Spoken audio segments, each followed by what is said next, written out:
Oke, bismillah. Assalamualaikum warahmatullahi wabarakatuh.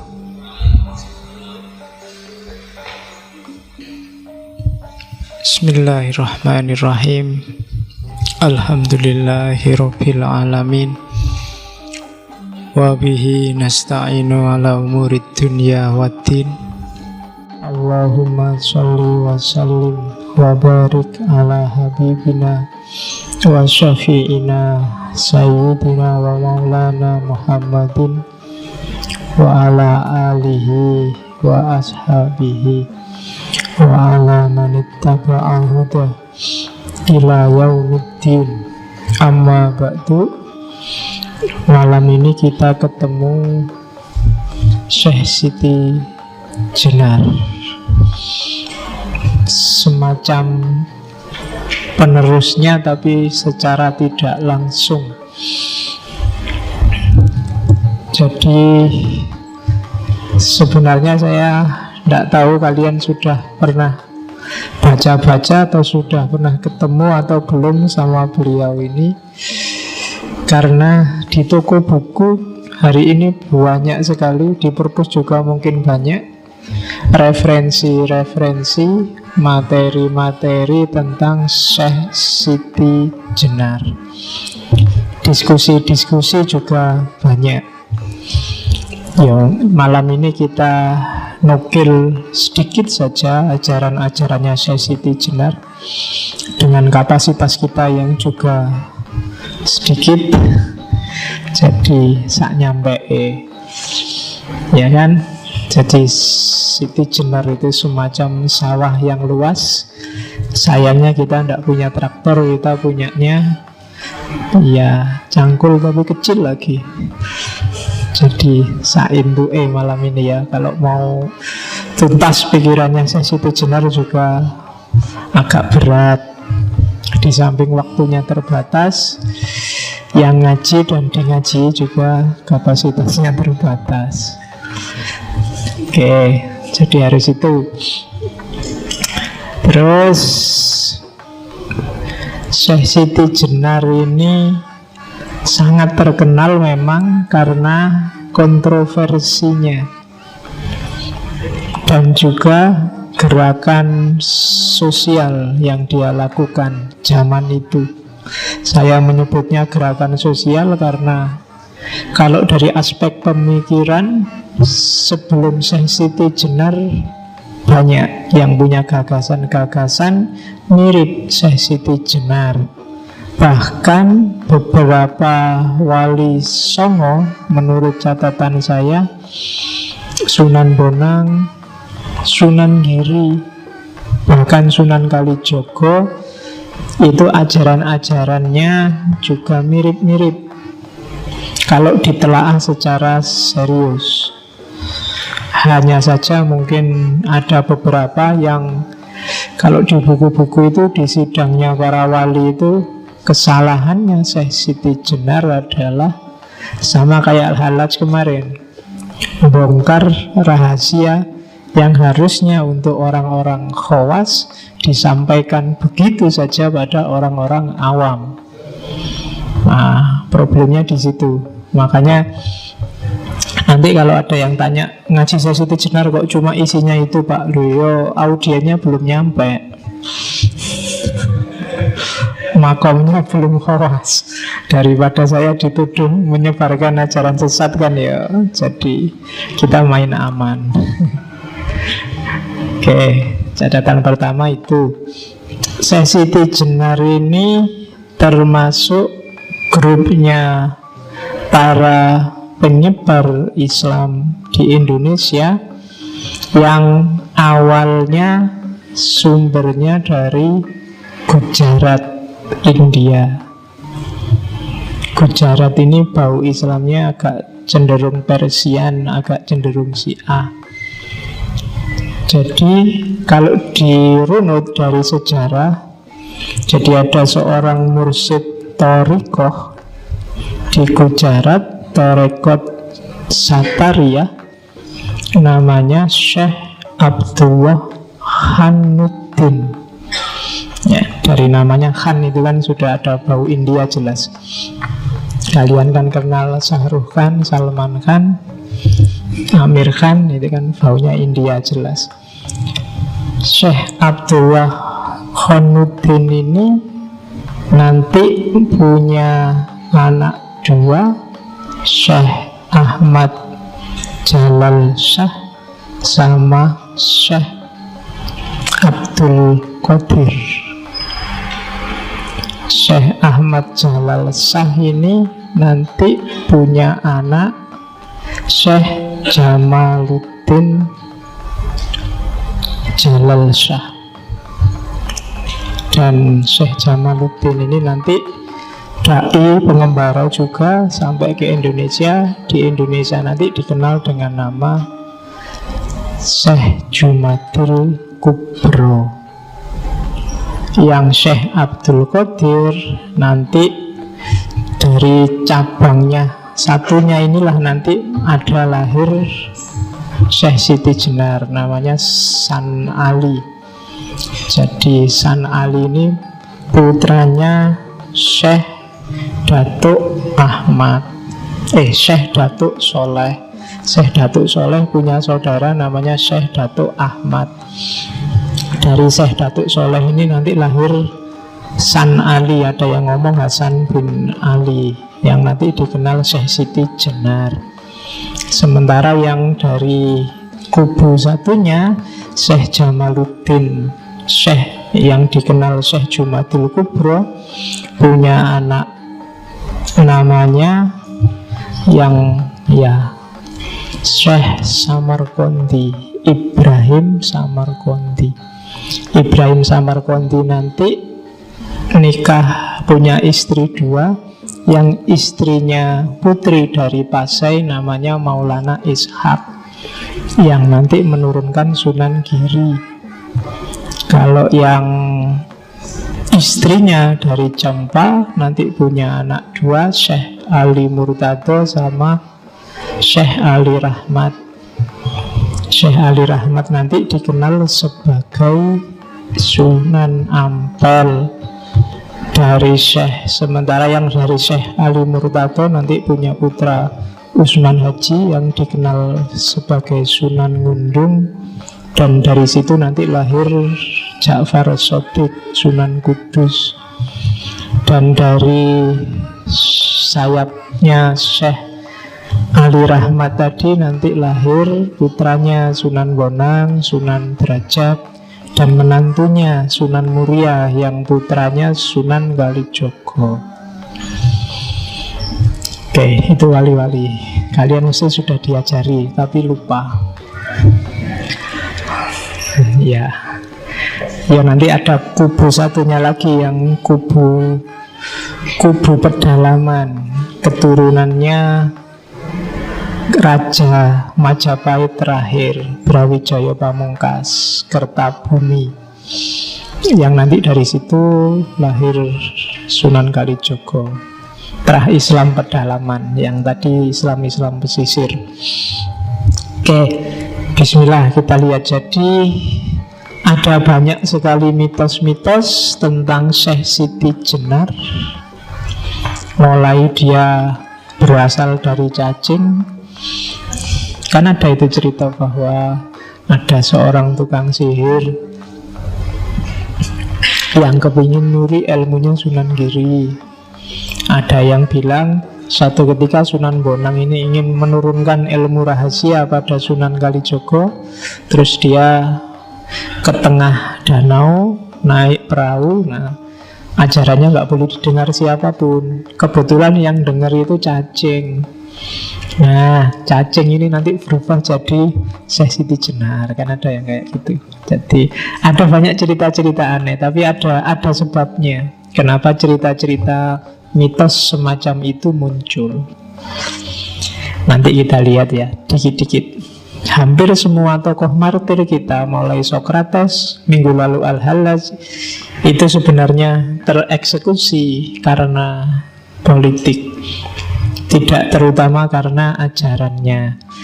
Kita lihat. Kalau ini rentetan namanya, yang paling terkenal ya Syekh Siti Jenar. Cuma dia kecilnya disebut San Ali, atau ada yang menyebut nama aslinya Hasan Ali Ansor. Ada juga nama Syekh Abdul Jalil. Ini diperoleh ketika ikut dakwah di Malaka. Terus ada juga nama Syekh Jabaranta.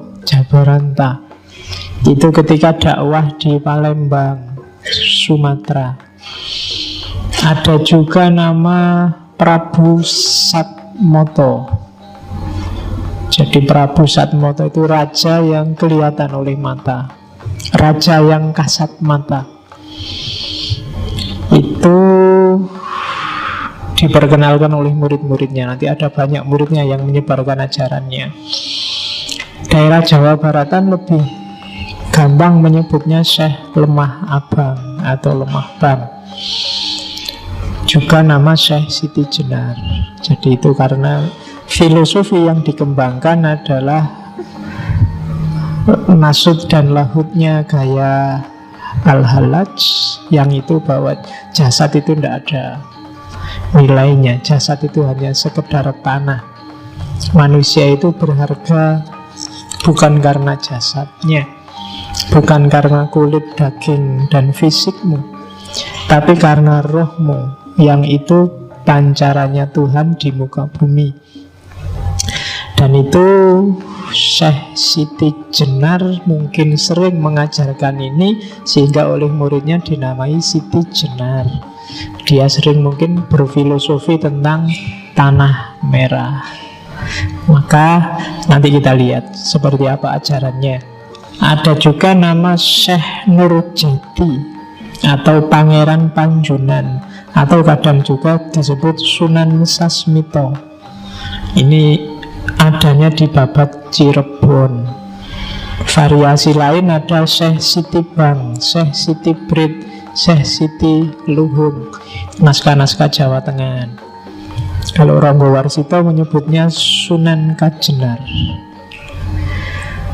Ada juga nama Syekh Wali Lanang Sejati. Nah, itu susah ini. Kalau Syekh Wali Lanang itu biasanya dinisbatkan pada Maulana Ishaq, bapaknya Sunan Giri. Tapi Syekh Siti Jenar ini tidak cuma Syekh Wali Lanang, tapi Wali Lanang Sejati. Ya, ada juga nama Syekh Jati Mulyo. Ada juga nama Syekh Sunyoto Jati Murti Susunan ing Lemah Abang. Gelarnya panjang ya.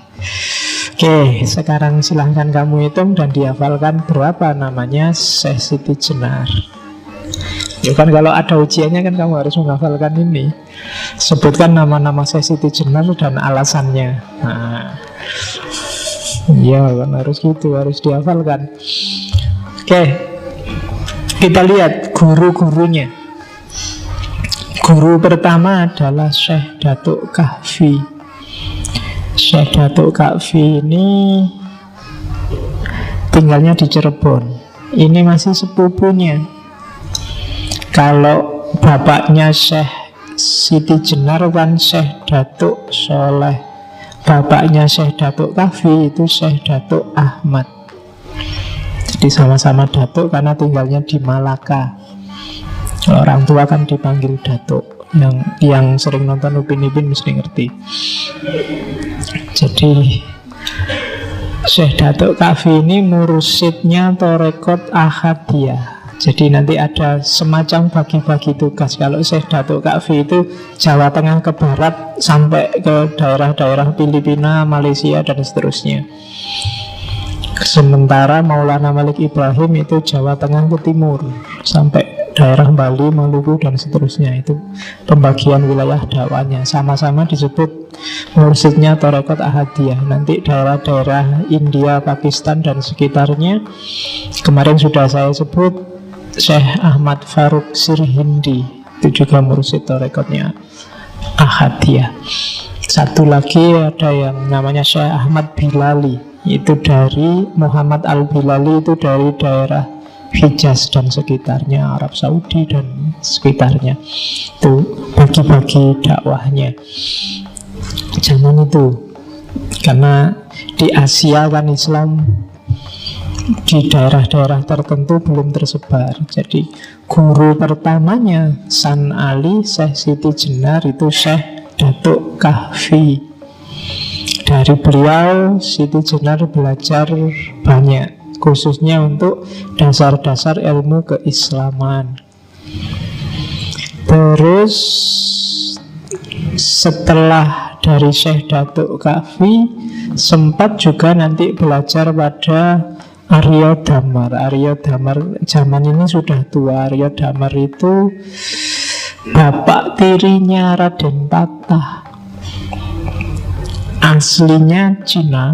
Arya Damar ini muridnya Syekh Ibrahim Samarqandi.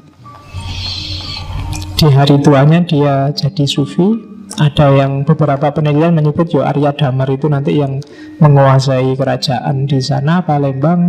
Antara lain namanya adalah Aditya Warman pada zamannya.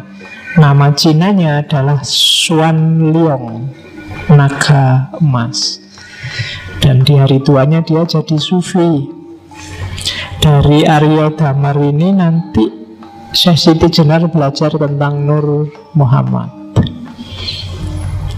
Oke, terus semangat cari ilmunya luar biasa Siti Jenar ini, termasuk dia menjelajah ke agama-agama lain saat itu. Yang terkenal hidup kan Hindu, Buddha, warisannya Mojopahit. Dan ajaran-ajarannya nanti sedikit banyak ada pengaruh Hindu Buddhanya. Jadi yang paling terkenal kan Siti Jenar itu belajar kitab nama warisannya Prabu Kertawijaya, Caturvipala. Ini kitab Hindu Buddha. Jadi agama khasnya Mojopahit itu kan mix antara Hindu dan Buddha. Orang menyebutnya Siwa Buddha. Siwa tapi masuk Buddha. Siwa itu kan harusnya Hindu, tapi di Mojopahit digabung Siwa Buddha. Nah itu kitab warisan Mojopahit itu yang paling terkenal itu Caturvipala. Dan 4 ajaran yang nanti berpengaruh pada Syekh Siti Jenar, yaitu 4 laku utama. Ini sufi. Yang pertama nisfra, lenyapnya keinginan.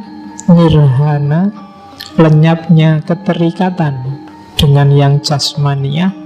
Yang ketiga niskala. Niskala itu fana. Fana itu bersatu dengan yang tak terbatas. Dan yang keempat nirasraya. Nirasraya itu fana fil fana, puncaknya kelenyapan. Kalau fana itu egomu hilang, kamu bersatu dengan Tuhan. Tapi kalau fana fil fana itu sudah nggak bisa dibahas, nggak bisa dibahasakan lagi, nggak bisa dijelaskan. Bersatu itu kan masih bisa dijelaskan.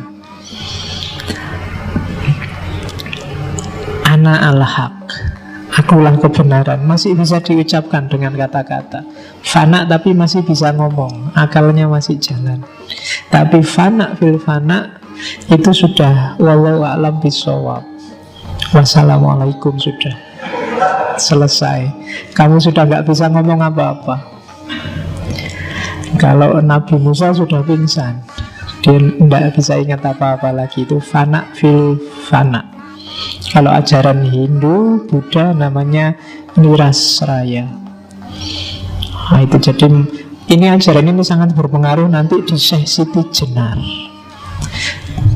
Terus dia juga pernah mengembara ke Baghdad karena dia tahu nenek moyangnya ada di sana.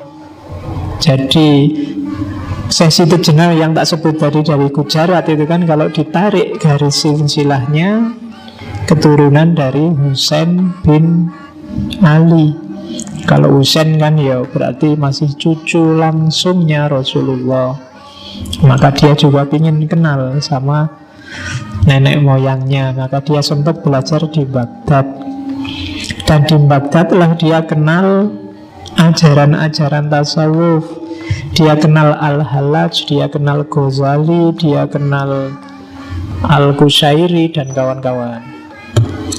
Cuma dalam sejarahnya yang paling bikin Syekh Siti Jenar terpesona adalah karya-karya Abdul Karim Al-Jili. Jadi Abdul Karim Al-Jili ini dia nulis 3 kitab yang bikin Syekh Siti Jenar jatuh cinta, yaitu Hakikat Al-Haqaiq, yang kedua Al-Manazil Al-Ilahiyah, dan yang ketiga Al-Insan Al-Kamil. Ini kitab yang bisa kamu cari dan kamu download. Syukur-syukur bisa kamu baca, syukur-syukur bisa dijalani. Apalagi yang Insan Kamil, nanti termasuk berpengaruh pada Iqbal dan kawan-kawan. Jadi konsep Insan Kamil dalam tradisi tasawuf yang paling terkenal kan memang dari Al-Jili, dan yang kedua dari Ibnu Arabi.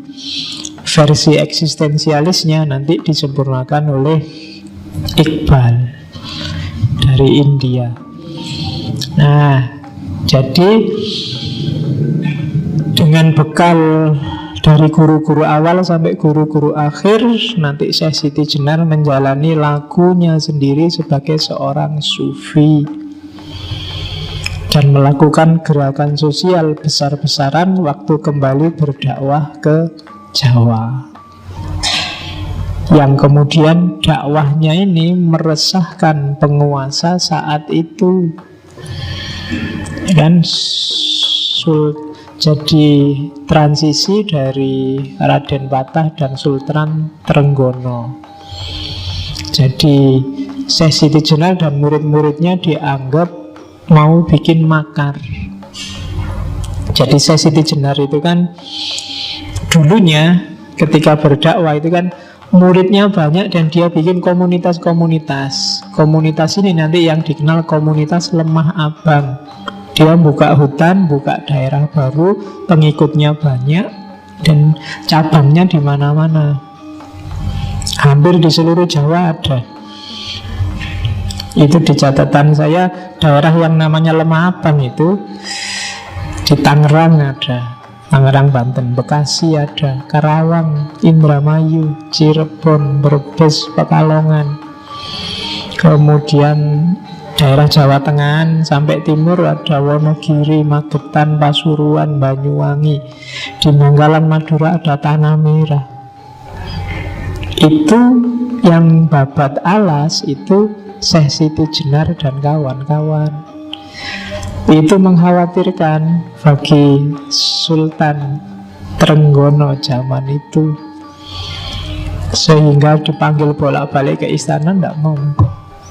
Dan itu nanti jadi cikal bakal yang diidentifikasi oleh Clifford Gate sebagai masyarakat abangan. Jadi sumber lahirnya yang disebut Islam kejawen. Oke, sangkan parannya di situ. Dan ini khawatir luar biasa si Sultan Trenggono ini. Apalagi ajarannya agak nekat, beda sama para wali yang santun, yang kayak kiai beneran zaman sekarang itu. Kalau Syekh Siti Jenar rada uraan gayanya. Jadi dia pemikir bebas yang sejati. Jadi kendel, kalau ngomong juga kendel, kalau nafsir juga kendel, kalau dakwah juga berani. Itu yang bikin Sultan gerah dan memanfaatkan majelis wali untuk menyidangkan dan bahkan nanti ceritanya sampai mengeksekusi. Meskipun ada banyak sekali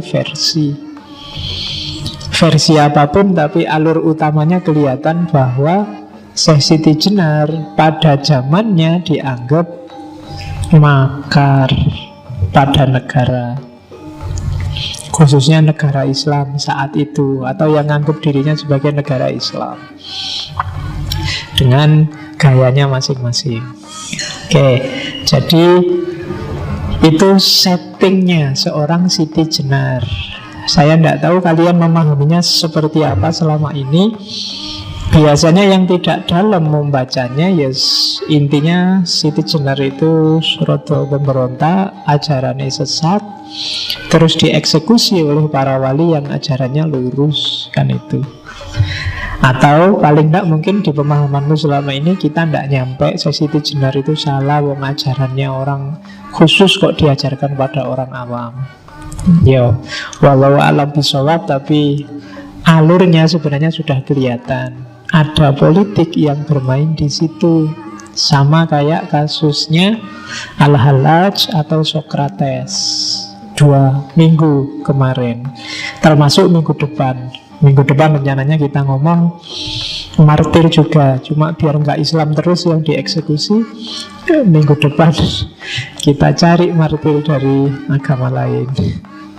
Kita ketemu martir yang perempuan. Selama ini kan laki-laki, ada loh martir perempuan. Bahkan eksekusinya jauh lebih tragis, karena dikeroyok orang sak kota. Namanya dari tradisi Kristen Romawi kuno, namanya Hipatia, filosof perempuan awal. Kita ketemu minggu depan. Oke, hari ini masih lemah abang dulu. Oke ya, dan coba ceklah, jangan-jangan Jakarta itu ada satu tempat namanya Tanah Abang. Ya, lo iya, itu ada kemungkinan juga nyambung sanadnya sampai ke Siti Jenar. Carilah bekas murid-muridnya di sana. Sopo ngerti ada, sekarang banyak Cinanya di sana. Jangan-jangan keturunannya Arya Damar tadi. Oke, jadi itu setting sosial seorang Siti Jenar. Kita mulai melihat pikirannya. Nggak usah terlalu lama di trik-trik politiknya. Ajarannya Siti Jenar itu dikenal sebagai ajaran Sasahidan. Satu akar kata sama syahadat. Jadi kesaksian yang tidak sekedar bersaksi, tapi juga sadar akan hakikat dirinya, hakikat Tuhannya, hakikat kehidupan ini, hakikat alam semesta. Cuma syahadatnya agak kontroversial. Jadi ini kayak syahadat versi Al-Hallaj, syahadat versi Manunggaling Kawula Gusti. Jadi bayangkan itu kalimatnya. Yang ngerti Jawa mesti bisa merasakan dahsyatnya kalimat itu. Ingsun anekseni ing zat ingsun dhewe. Satuhune ora ana pangeran namung ingsun. Lan nekseni ingsun setuhune Muhammad iku utusan ingsun. Iya sejatine kang aran Allah iku badan ingsun. Rasul iku rasaning sun. Muhammad iku cahyaning sun. Iya ingsun kang eling tan kena ing lali. Ya ingsun kang langgeng ora kena owah gingsir ing kahanan jati. Yang nggak ngerti Jawa ada subtitlenya nggak di situ? Ya. Ya ingsun kang waskita ora kasamaran ing sawiji-wiji. Ya ingsun kang amurba wisesa kang kuwasa wicaksana ora kekurangan ing pangerti. Biar sampurno padang terawangan, ora krasa apa-apa, ora ana keton apa-apa. Mung ingsun kang nglimputi ing alam kabeh kalawan kodrat ingsun. Itu syahadatnya Sasahidan. Sama sebenarnya penjelasannya ya agak mirip aja anak Al-Haqnya Al-Hallaj minggu lalu, karena sumber ilmunya mungkin sama. Jadi kalau Syekh Siti Jenar ngomong ingsun, Itu nunjuknya bukan ingsun yang fisik aku yang ada ini, tapi ingsunnya itu ingsunnya Allah. Orang jadi salah paham karena ingsun di situ ditafsirkan Siti Jenar yang manusia. Padahal kalau pakai filsafatnya hululnya Al-Hallaj kemarin, ingsunnya itu ingsun akunya Allah. Karena yang berhak bilang aku hanya Allah. Yang akunya pasti ada itu kan cuma Allah. Akuku ini kan nggak mesti ada. Akuku itu ada karena adanya akunya Allah. Akuku itu tidak sejati. Fisikku ini tidak ada gunanya kan. Kalau bagi Syekh Siti Jenar, fisik kita ini bangkai, mayat. Ketika ditinggalkan Allah, tidak ada orang mau menyentuh kita. Katanya Syekh Siti Jenar malah najis. Jadi fisik itu tidak ada ini. Jadi kalau dia bilang aku, bukan aku yang fisik ini, berarti aku yang rohani. Dan aku yang rohani itu wa nafakha fihi min ruhi, bagian dari ruhnya Allah. Jadi kalau saya bilang aku, pasti yang dirujuk bukan yang fisik ini. Wong ini cuma asalnya dari tanah, besok kembali ke tanah merah, ya kan? Tapi aku yang rohani, dan akuku yang rohani itu hakikatnya adalah Allah. Kok kamu nggak nemu Allah dalam dirimu, berarti kamu sedang gelap, ya kan? Nur Muhammad nggak mencapai dirimu. Biar Nur Muhammad mencapai dirimu, bergeraklah mendekat ke Nur Muhammad. Nur Muhammad itu makhluk paling dekat sama Allah karena dia limpahan pertama. Biar dirimu terang. Kalau kamu terang, kamu bisa tahu Allah yang ada dalam dirimu. Nah, itu filosofi dari Syekh Siti Jenar. Mirip sama Al-Hallaj, mirip sama Abu Yazid Bustami, mirip sama Ibnu Arabi. Maka saya bilang dia bukan orang yang pertama yang ngomong semacam ini. Bahkan para wali yang lain pun insya Allah ngerti ajaran ini. Cuma mungkin karena pertimbangan masyarakat muslim yang belum dewasa, yang hampir semua masih mu'alaf. Yo kayak Nabi Muhammad awal kan Islam ketika didakwahkan ke masyarakat Arab kan Islam yang sangat material. Lakukan ini pahalanya sekian, lakukan itu kan sebenarnya untuk mancing orang biar mau. Setelah mau biar dia merasa. Setelah dia merasa harusnya sudah tidak terikat lagi pada yang fisik. Nah itu maunya Syekh Siti Jenar dan kawan-kawan. Cuma para wali pertimbangannya mungkin dakwah. Oke, sehingga Syekh Siti Jenar dengan dukungan politik akhirnya harus dieksekusi. Merusak imannya masyarakat yang masih belum cerdas. Sama kayak Sokrates kemarin, sama kayak Al-Hallaj. Oke, jadi syahadatnya namanya syahadat syahsahidan. Ini bagi muslim yang syariat kaku, ini murtad luar biasa. Ya kan? Ini kafir mughaladzah ini sudah. Iya, sudah. Tidak bisa lagi ditolerir. Masa nganggap dirinya Tuhan, ya kan? Padahal kamu tidak sadar. Jangankan yang ini ya, ketika kamu merasa benar, ketika kamu merasa besar, ketika kamu merasa sombong, itu sebenarnya juga kamu sedang nganggap dirimu kayak Tuhan. Karena yang berhak sombong, berhak merasa selalu benar, itu hanya Allah. Kamu tidak punya hak, kamu tidak ada apa-apanya. Pengetahuanmu tentang kebenaran itu karena diizinkan oleh Allah, dicahayai oleh pengetahuannya Allah. Al-ilmu nurun. Maka gak boleh kamu sombong sedikit pun. Ketika kamu sombong, kamu sedang mempertuhankan dirimu sendiri. Gak usah bilang anak al-haq. Sebenarnya ketika kamu merasa dirimu yang paling benar, itu kamu kayak Al-Hallaj yang bilang anak al-haq, akulah kebenaran. Tapi Al-Hallaj ketika bilang anak al-haq, orientasi egonya hilang. Ananya Allah, tapi kamu yang bilang anak al-haq itu, ananya itu dirimu sendiri, egomu yang kamu tunjuk. Dan yang kayak gitu, kayak minggu lalu kan di Al-Hajj, watakmu yang kayak gitu itu mirip Fir'aun.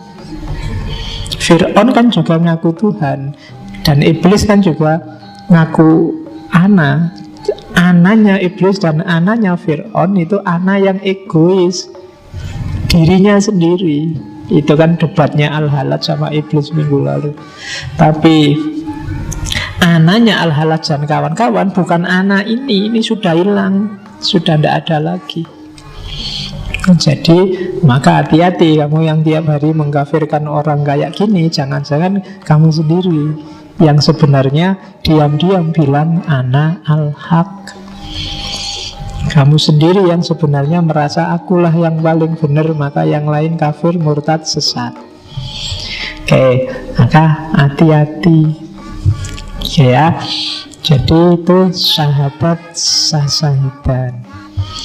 Terus ini kalimat saya potong ketika Syekh Siti Jenar debat sama para wali. Jadi ada banyak sekali argumen, ada banyak sekali tuduhan. Syekh Siti Jenar nggak telaten, terlalu banyak variasi tafsir. Terus dia mengkasih kata, marilah kita bicara yang terus terang. Ini tak terjemah bahasa Indonesia ya, kalau Jawa kayak tadi kamu pening. Ya, ingsun ini Allah, akulah Allah itu. Akulah yang disebut Prabu Satmata. Tidak ada lain yang bernama Allah. Saya menyampaikan ilmu tertinggi yang membahas ketunggalan. Ini bukan badan. Jadi aku itu yang tak maksud bukan badan ini. Selamanya bukan, karena badan itu tidak ada. Yang kita bicarakan ialah ilmu sejati. Dan untuk semua orang kita membuka tabir.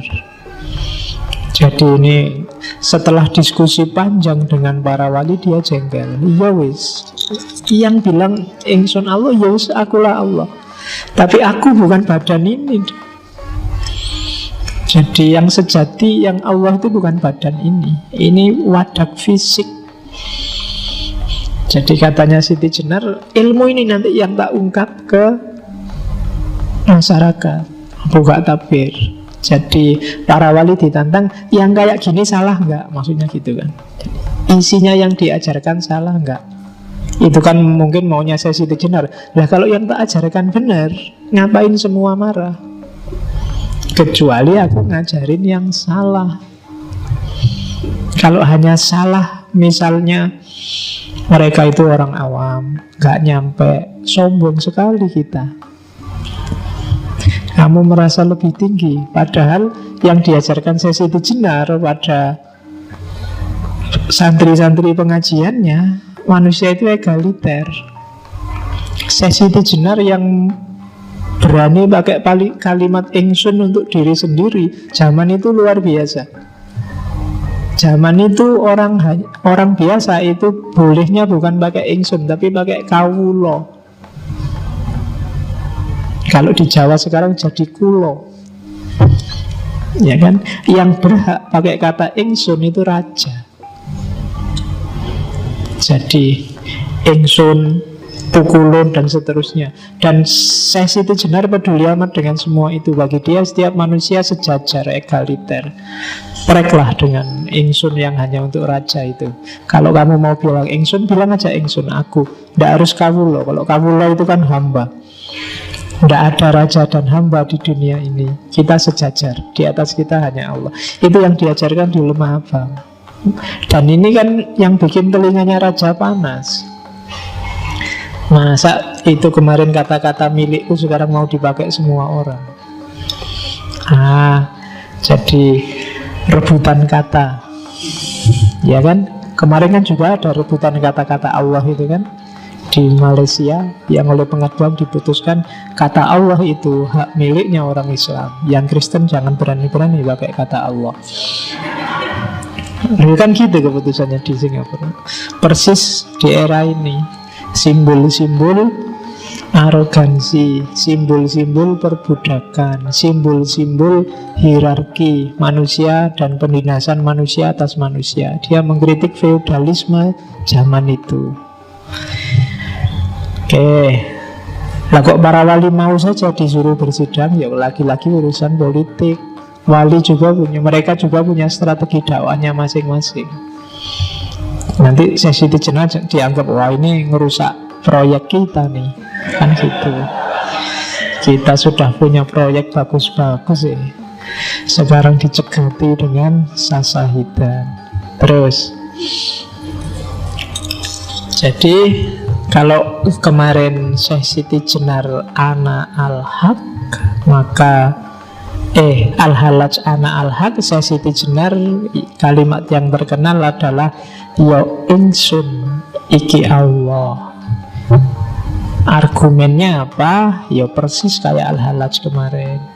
Jadi aku, itu yang punya aku, itu hanya Allah. Bukan diri manusiaku yang ditunjuk, tapi Allah yang ada dalam diriku. Kalau ada yang bantah, loh Allah kok ada dalam dirinya manusia? Terus kamu, lah terus Allah harusnya ada di mana? Kita kan yakin bahwa Allah itu muhit itu ada di mana-mana. Dia meliputi segala sesuatu. Jangankan dalam diri manusia, di setiap makhluk ciptaannya, di sana ada Allah. Kamu tidak akan berani bilang di sini ada Allah, enggak. Kamu bilang tidak ada juga susah, bilang ada juga susah.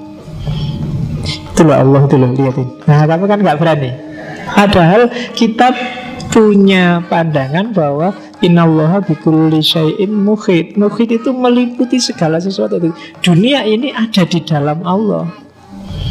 Maka kalau orang bilang Allah dalam diriku, bukan sesuatu yang tidak masuk akal. Bahkan banyak sekali ayat yang mengisyaratkan ke sana. Ya termasuk tadi wa ana aqrabu ilaihi min hablil warid. Allah itu lebih dekat daripada urat nadi yang di leher ini. Berarti Allah lebih dekat padamu dibandingkan nyawamu sendiri. Sama nyawa kamu bisa putus, tapi sama Allah tidak bisa.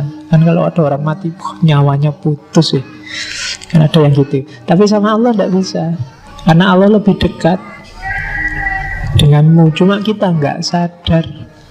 Kita itu merasa sosok pribadi yang mandiri, kita di sini dan Allah di sana. Kan kita mikirnya gitu. Makanya kalau berdoa terus kamu nggak luar biasa gini kan, sambil ya Allah minta ke atas. Ya enggak apa-apa sih, asal lebih khusyuk. Dibandingkan yang enggak konsentrasi, sambil doa enggak konsentrasi, kadang tangannya gini-gini, amin. Padahal doa itu minta ya, kamu minta tapi enggak serius itu ya. Nanti jangan-jangan malaikatnya tersinggung. Minta apa tuh kamu itu? Minta kok sambil doanya hafalan lagi. Karena ada kamu tiap hari doamu kan hafalan, jadi malaikat tuh mesti ala wis tahu podo. Ya kan, hafalan ora jelas. Nggak ada penghayatan. Iya. Oke, nanti diketawain itu sama Siti Jenar di belakang nanti ada. Jadi yo ingsun iki Allah. Dan memang kan ada hadits qudsi yang bilang di situ, ana kanzun mahfiyun fauritu an u'rafa fa khalaqtul khalqa fabi arafuni. Jadi aku itu khazanah tersembunyi. Sebelum ada makhluk satupun, ya Allah nggak dikenal. Maka Allah sengaja melakukan sesuatu, menciptakan sesuatu biar dia dikenal. Jadi hakikatnya yang ada itu Allah. Cuma dia menciptakan semua makhluk termasuk manusia biar dia dikenal dan dikasih bekal. Jadi penciptaannya tidak kok kayak sulap ting gitu, tapi pelimpahan dari dirinya Allah. Jadi ana kansun makhfiyun, kayak kamu bercermin. Kalau kamu ingin ngerti wajahmu kayak apa kan, bercermin lah. Dari cermin itu kamu ngerti dirimu. Nah, Kayak tak bilang kemarin, wahdatul wujud itu bukan kok ada wujud sama wujud terus bersatu. Enggak. Ada wujud yang sejati, yang lain itu hanya cerminan dari wujud yang sejati itu. Kalau semua ruangan di masjid ini dari kaca, kamu ada di tengah-tengah, wujud yang sejati kan kamu yang ada di tengah-tengah masjid itu. Gambar yang mantul di semua kaca, itulah makhluk. Semuanya representasi Allah, semuanya perwujudan dari Allah, meskipun mungkin tidak lengkap. Yang sebelah sana gambar punggungnya, sebelah sana gambar wajahnya, sebelah kiri gambar pundaknya, sebelah kanan juga gambar pundaknya. Dan yang gambarnya agak sempurna, mirip sekali sama Allah, itu manusia. Bukan gambar fisik loh ya, tapi gambar rohaninya. Nah itulah, maka iyo ingsun niki Allah, katanya Syekh Siti Jenar. Ini termasuk yang nanti kamu ulang 10 menit ke belakang di rekamannya, biar kamu paham. Oke, kita lanjutin lagi. Dari situ lahirlah konsep namanya manunggaling kawula Gusti. Jadi antara pemerintah dengan yang diperintah, antara majikan dengan buruhnya, itu harus manunggal. Termasuk manusia dengan Tuhannya. Kata-kata ini nasihatnya pada Sunan Pembayat, Sunan Bayat dari Syekh Siti Jenar. Kawula dan Gusti itu sudah ada dalam diriku. Siang dan malam tidak dapat memisahkan diriku dari mereka. Tetapi hanya saat ini nama Kawula Gusti itu berlaku, yakni selama saya mati. Diingat-ingat ya, di serat-serat, di babat, kalau ketemu kalimatnya Syekh Siti Jenar, kalau dia ngomong saya mati, itu sebenarnya kebalikannya. Karena alam hidup ini bagi Syekh Siti Jenar alam kematian. Alam kematian besok itu justru yang hidup sebenarnya.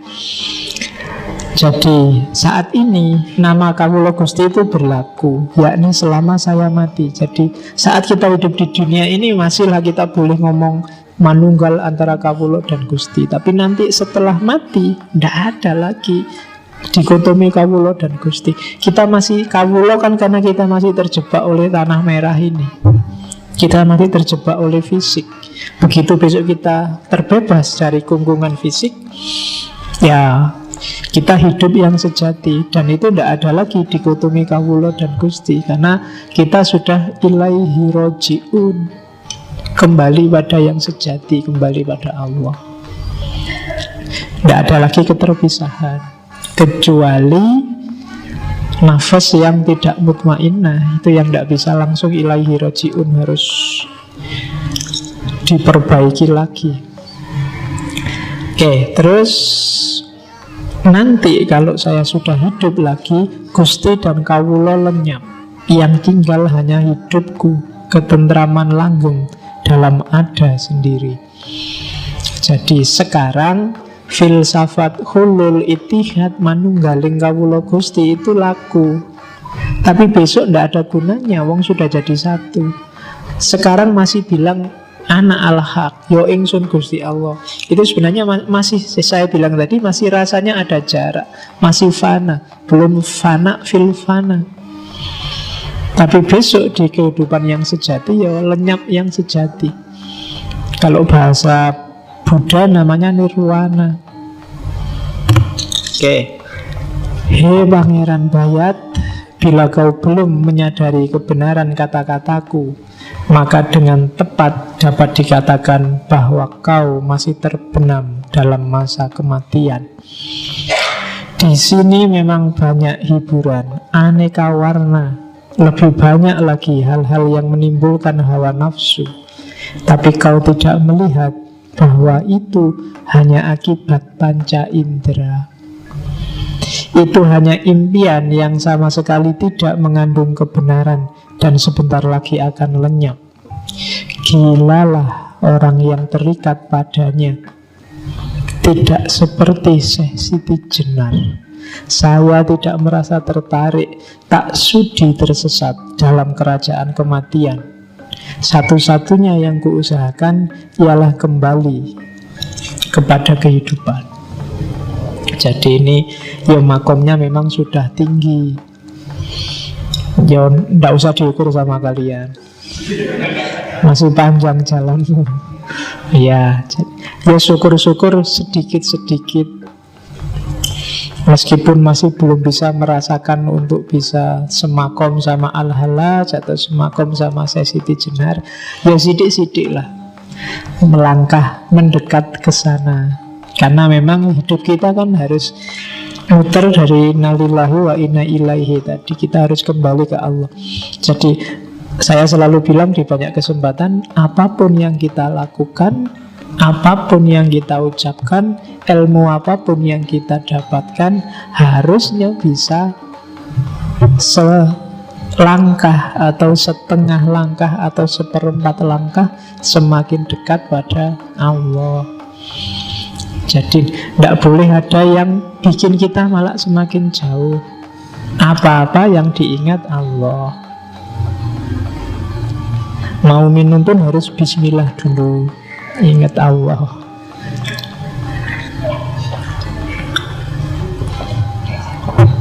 Jadi biarkan teh ini membawa kita sedikit lebih dekat pada Allah. Dulu kan harus gitu, apapun harus begitu. Karena jalur kita itu ilahi pada Allah. Kalau ada apapun kok malah bikin kamu semakin jauh sama Allah, berarti kamu salah jalan, kamu tersesat. Karena hidup kita kembali ke sana. Kalau kamu semakin menjauh, berarti kamu sedang salah jalan. Cepet-cepet balik, kan gitu. Jadi kiblatnya tetap pada Allah. Sampai akhirnya syukur-syukur kamu bisa lari cepat kayak para wali, dan sebelum kamu meninggalkan dunia ini bisa bersatu, bisa akrab. Level kita kan akrab aja ya, bisa dekat, mukorobah kalau bahasanya para sufi sama Allah. Oke, jadi itu namanya manunggal. Hidup kita prosesnya ke sana, jangan ada yang sampai lupa. Jadi dunia ini persinggahan sementara, atau sebenarnya bukan persinggahan. Jadi ini ya jalan kita. Kalau persinggahan itu kan kamu berhenti sebentar, nggak usah berhenti, jalan aja terus. Kalau butuh makan ya beli di perjalanan, kalau butuh minum beli di perjalanan. Nggak usah mampir lagi, umur kita nggak panjang. Kan kalau orang Jawa urip itu mampir ngombe. Sudahlah, nggak usah pakai mampir. Sekarang di kereta juga bisa beli minuman, di pesawat juga beli minuman. Tidak pakai mampir untuk ngombe. Jadi sambil jalan. Bahkan minum itu juga rangkaian perjalanan kita. Oke, itu ajarannya para sufi. Terus satu hal yang khas dari Syekh Siti Jenar, jadi dia punya strategi sendiri untuk membangkitkan kesadaran religius orang Jawa. Jadi Syekh Siti Jenar itu di banyak serat nanti punya banyak sekali jenis syahadat. Kalau kamu kan syahadatnya cuma satu, asyhadu alla ilaha illallah wa asyhadu anna muhammadar rasulullah. Itu pun cuma kamu ucapkan, tidak pernah dihayati. Itu kan cuma di bibir kan, tidak pernah. Jadi yang syahadat mulutmu, rohmu belum syahadat, hidupmu belum syahadat. Di catatan saya itu ada namanya syahadat sekarat, ada syahadat paleburan, ada syahadat sejati, ada syahadat sekarat wiwitaning pati, ada syahadat sekarat hati atau syahadat Nur Muhammad, ada syahadat panetep panotogomo, ada syahadat pecating nyowo, dan seterusnya. Dan itu nanti isinya beda-beda. Saya nggak sempet kalau tak taruh satu-satu di sini kamu nanti malah bingung. Syahadatmu tetap itu aja, tapi dengan gawanya Syekh Siti Jenar. Jadi menurut Syekh Siti Jenar, sahabat itu adalah kondisi roh, bukan sekedar ucapan lisan. Jadi bukan hanya lisan, rohnya ikut, Yang lahir dari akal, akalnya ikut, dan hatinya ikut. Dan gak harus bahasa Arab.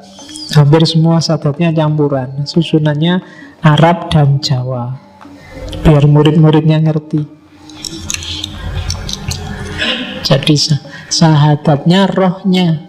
Hidupmu itu harus melambangkan sahadat. Berarti Allah nomor satu, Rasul panutanmu yang utama. Jadi tunjukkanlah bahwa kamu sehari-hari itu percaya Allah itu ada. Kalau kamu galau, sumpek, stres, itu menunjukkan kamu tidak terlalu percaya bahwa Allah itu ada. Kalau kamu nakal, mursal, sakarepmu dhewe, itu juga menunjukkan kamu tidak percaya bahwa Allah itu ada. Kamu belum sahadat. Jadi sahadat itu ada dalam kondisimu yang percaya 100% bahwa Allah itu ada dan main dalam hidupmu. Selama ini mungkin kamu hanya yakin Allah itu ada, tapi bahwa Allah bermain dalam hidupmu itu biasanya agak timbul dan tenggelam. Kalau pas lagi sumpah itu baru kamu ya Allah sedikit. Tapi kalau lagi seneng enggak, kalau lagi biasa-biasa enggak. Jadi apa? Berarti kesadaranmu timbul tenggelam. Kamu belum bersahadat. Karena ada ceritanya muridnya Sunan Kalijogo, aslinya muridnya Sunan Bonang, terus nyeprak jadi muridnya Sunan Kalijogo, namanya Syekh Janggung, yang begitu diuji sahadat. Jadi satu ketika Sunan Bonang uji santri-santrinya untuk sahadat, yang lain fase-fase semua sahadatnya. Syekh Janggung ini, ayo giliranmu Syekh Janggung sahadat. Dia tidak baca sahadat, tapi terus keluar, naik pohon yang paling tinggi, terus menjatuhkan diri ke bawah dan selamat. Nah, ya kan? Jadi itu sebenarnya dia ingin menunjukkan pada gurunya, saya yakin 100% Allah itu ada. Kalau belum waktunya mati, ya tidak mati. Kalau mati, ya memang sudah waktunya. Ayo, kamu berani nggak kayak gitu? Ya kan? Nanti di depan itu kan ada pohon besar itu. Saya percaya Allah itu ada. Kalau belum waktunya ya enggak. Kalau sudah waktunya mau menghindar kayak apapun ya enggak akan menghindar. Kenapa kamu nggak berani sekarang? Karena memang belum waktunya, Pak. Kan gitu. Oke, jadi itu namanya syahadat roh. Jadi rohmu yang syahadat, maka hidupmu coraknya syahadat tadi. Kalau ada masalah apapun, nggak usah galau, Allah masih ada. Kalau kamu sedang bahagia karena apapun juga, nggak usah berlebihan. Kamu dapat pujian banyak orang juga, nggak usah gaya. Yang layak dipuji Allah. Kalau kamu bisa sebagus itu sehingga dipuji orang, itu kan karena izinnya Allah. Kamu dipinjemi beberapa kualitas bagus oleh Allah. Maka jangan bosen-bosen bilang alhamdulillah. Semua yang kamu nikmati sekarang itu emangnya hasil karyamu. Kalau kamu pinter, pikiranmu kan sebenarnya dapat pancaran nur dari Allah. Kalau kamu cakep, itu dulu yang merancang dirimu kan juga Allah. Ayah ibumu gak merancang. Tiba-tiba kamu lahir jadi cakep. Kalau kamu merasa jelek, itu kamu mikirnya kurang panjang. Pasti cakep. Apa ada orang jelek? Kan gak ada. Cakep dan jelek itu kan urusan standar, bukan urusan hakikat. Jadi kalau standar itu kan bisa, tiap orang punya standar beda-beda. Yang kamu anggap jelek, ya siapa ngerti bagi yang lain sangat jelek. Oke, enggak, bagi yang lain bagus. Ya, oke, ya.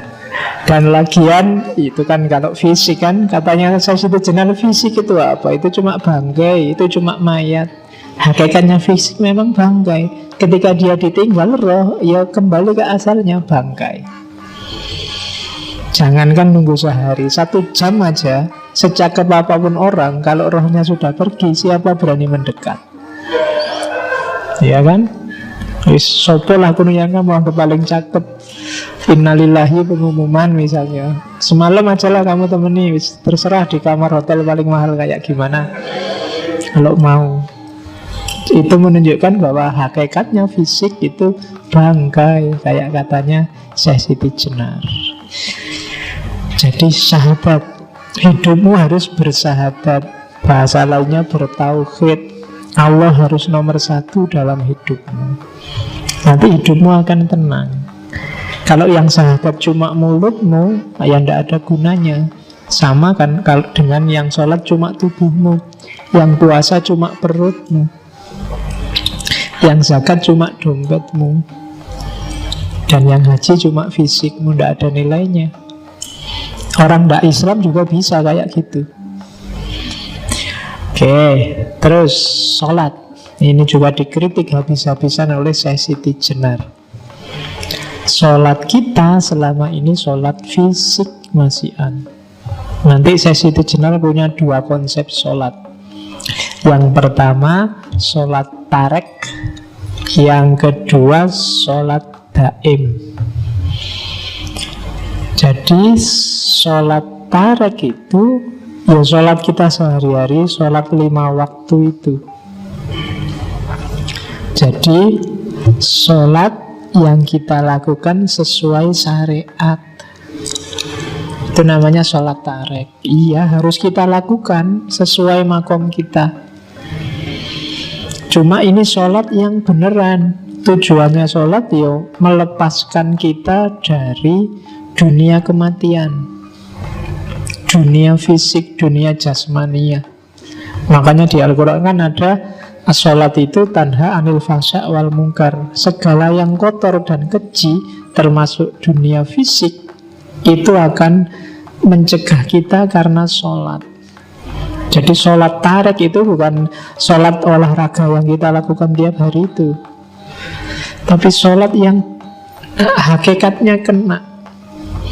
Kalau sholat kita semacam ini, kita akan terbebas dari alam kematian, alam duniawi.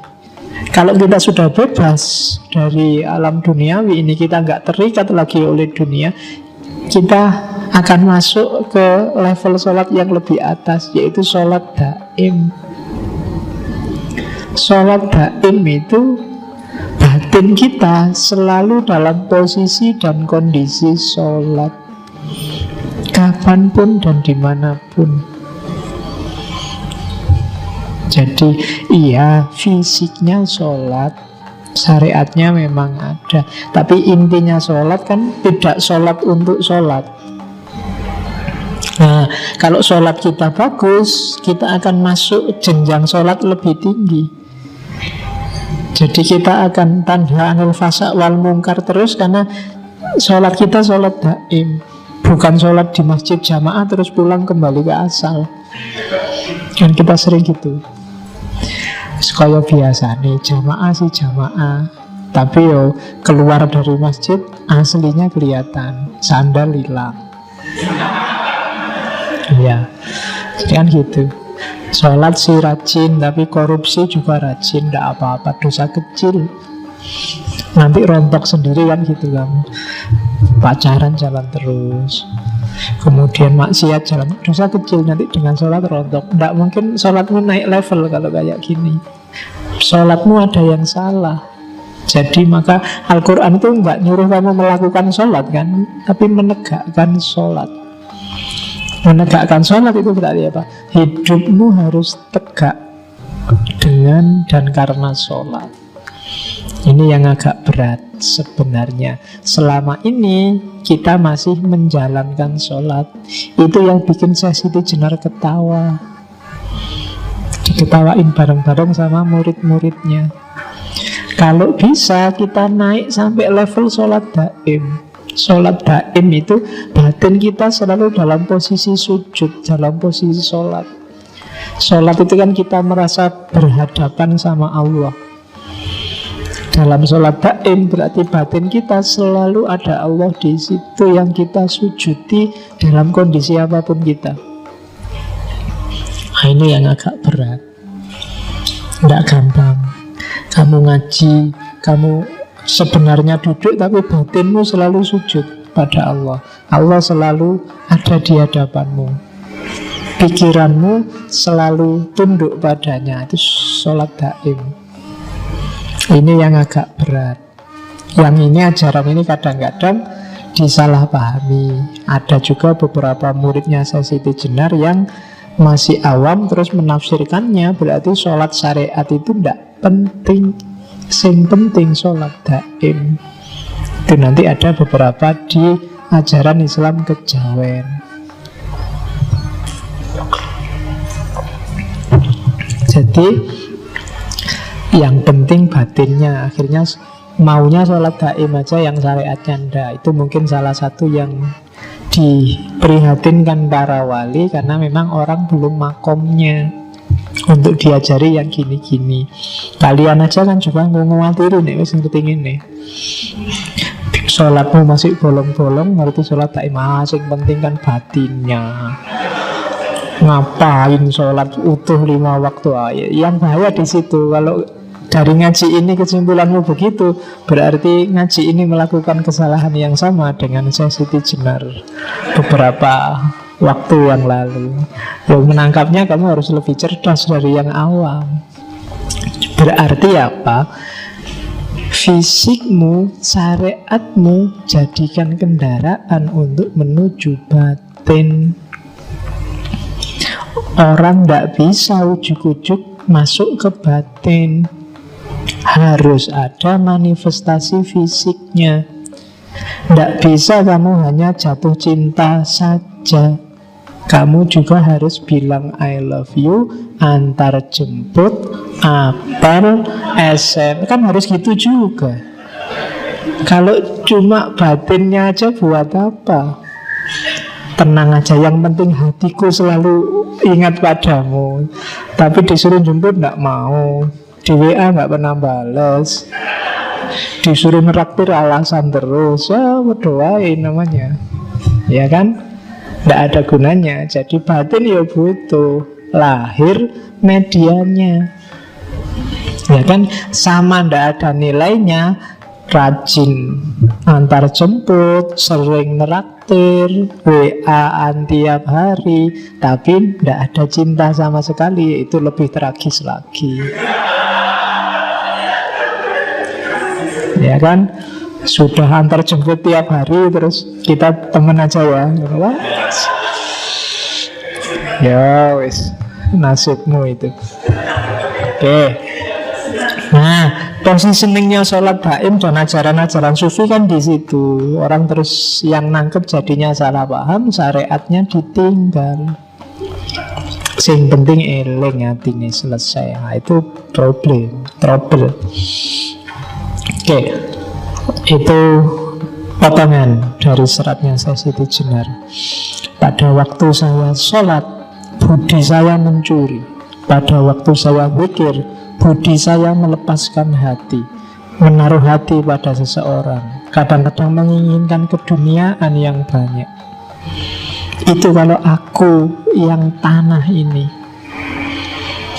Lain dengan zat Allah yang bersama diriku. Nah, saya inilah yang maha suci, zat Maulana yang nyata, yang tidak dapat dipikirkan dan tidak dapat dibayangkan. Jadi sholat yang hanya fisik itu bisa jadi pada waktu saya sholat budi saya mencuri. Ya kayak tadi, sholatnya khusyuk tapi sandal hilang, kotak masjid kadang-kadang juga bisa hilang, ya kan?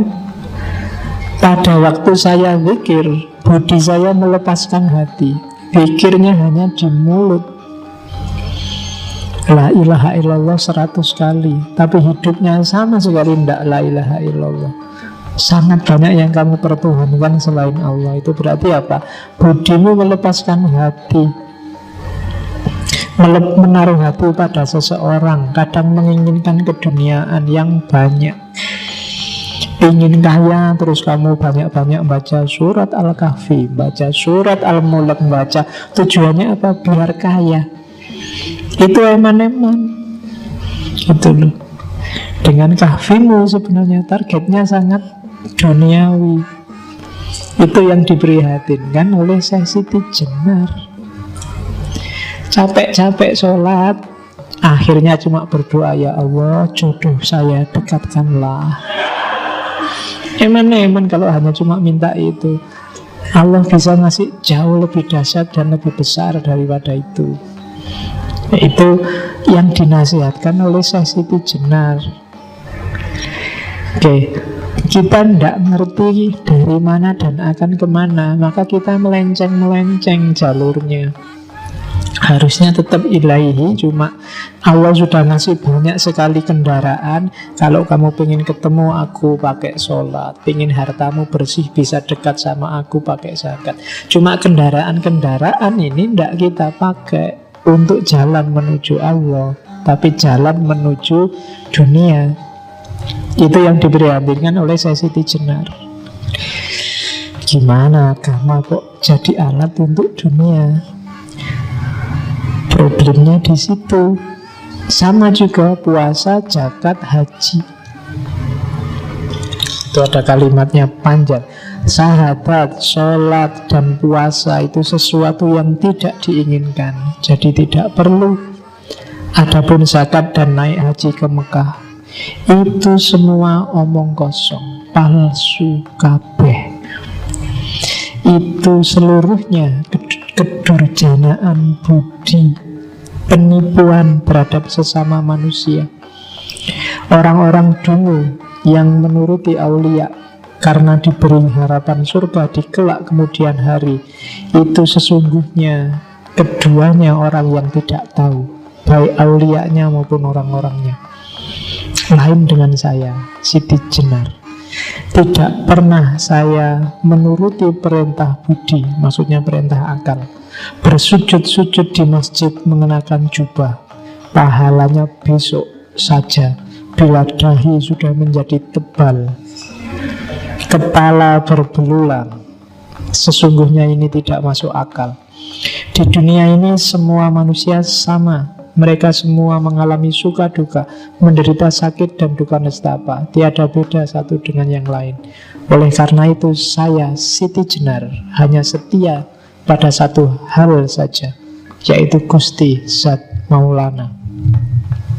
Jadi bagi Siti Jenar, semua ibadah yang tidak demi Zat Maulana itu palsu, ketertipuan budi. Bahasanya dia kedurjanaan budi, akal yang durjana, akal yang jahat, menyelewengkanmu dari yang hakiki.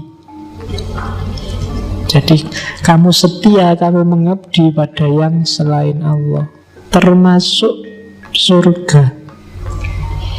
Surga itu tipuan, katanya Siti Jenar. Itu permen untuk anak kecil, ya kan? Kayak adikmu sholat yuk, nanti tak kasih permen, itu surga. Jadi jangan berhenti di situ. Kita itu yang saya bilang tadi, inna lillahi wa inna ilaihi, hinya Allah bukan jannah. Jadi surga neraka bukan itu. Kalau ada aulia meyakini itu, katanya Siti Jenar, baik aulianya maupun umatnya itu sama-sama tidak tahu. Ya tak tulis tidak tahu, karena kalau pakai bahasa Jawa yang itu kasar. Ya bahasa Jawa ini gak ngerti itu kan bodoh. Kalau bodoh kan rapena, mungkin goblok lebih halus. Ya, jadi Siti Jenar mengkritik itu. Jangan suka dengan yang kepalsuan deh. Emangnya Allah butuh sholatmu, butuh zakatmu, butuh hajimu? Kan enggak. Kamu yang butuh. Butuhnya untuk apa? Untuk mendekat ke Allah, menemukan kesejatian. Karena kesejatian hidup kita itu Allah. Begitu ketemu Allah, semua yang lain enggak penting lagi, termasuk dirimu sendiri. Maka kalau ada yang tanya, kamu di mana? Tidak ada. Yang ada hanya Allah. Makanya kan ada cerita waktu Sultan Trenggono ngirim utusan ke Pengging. Pengging itu tempatnya, pusatnya kajiannya Syekh Siti Jenar dengan muridnya.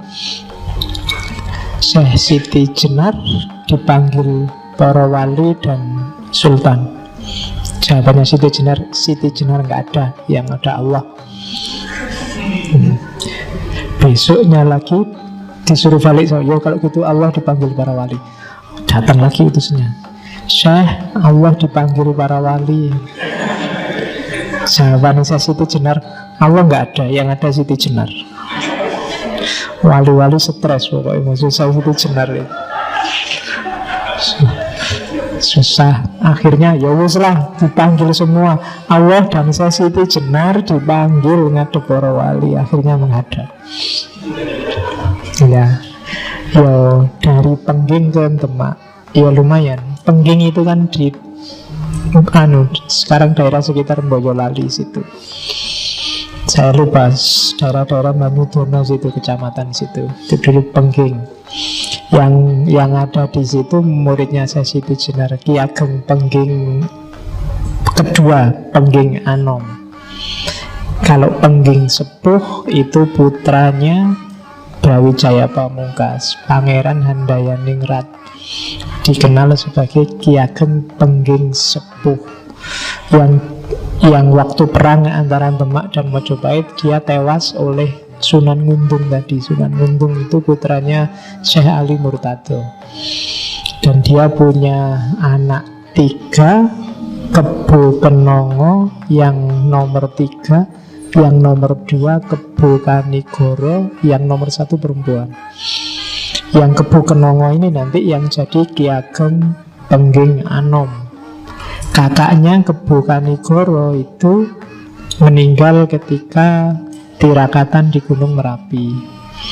Yang suka ceritanya Esa Mintarja, Nogo Sosro Sabu Inten, nanti akan banyak ketemu Kebo Kanigoro ini yang ngomong Joko Tingkir, Mas Karebet. Dan Kebo Kenongo Pengging Anom ini kan nanti yang punya anak Mas Karebet, Joko Tingkir dalam sejarahnya. Dan beliau juga nanti tewas mirip kayak gurunya. Jadi karena tidak mau dipanggil menghadap ke Demak. Oke. Terus itu sejarah sebenarnya. Yang selanjutnya, kehidupan. Bagi saya Siti Jenar, hidup ini hakikatnya mati, seperti saya bilang tadi. Jadi dibalik. Jadi hidup inilah kematian, dan justru setelah kita mati, itulah hidup yang sejati. Jadi maka manusia itu bangkai yang berjalan. Tidak usah terlalu kamu berarti urusan hidup dunia ini. Wong ini urusan mati kok. Tidak penting, kamu tidak harus galau hanya karena dunia. Tidak punya uang biasa, tidak punya pacar, apalagi. Tidak harus galau. Jadi ini dunia kematian, bukan dunia cahaya, bukan dunia kehidupan. Justru ini penjara bagi kita. Ruh kita terpenjara dalam fisik sehingga terpaksa harus melayani yang jasmaniah dulu sebelum ketemu dengan kesejatian. Maka siapapun manusia yang membanggakan keduniaannya di level apapun, maka dia bodoh.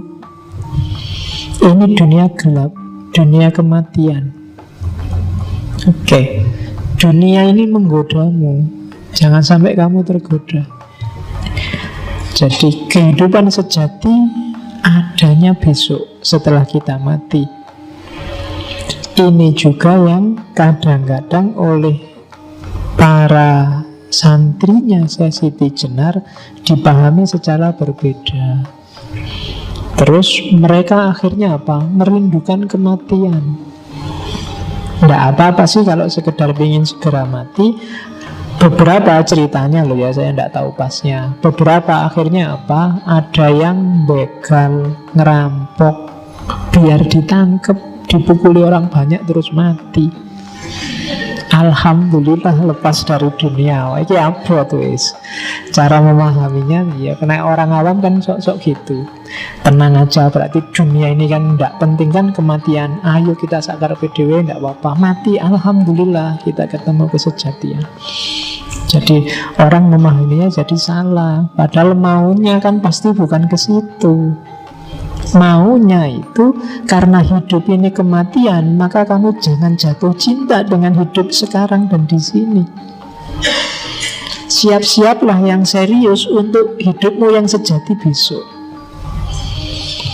Jadi cari bekal sebanyak-banyaknya untuk hidup yang beneran. Ini kamu belum hidup sebenarnya.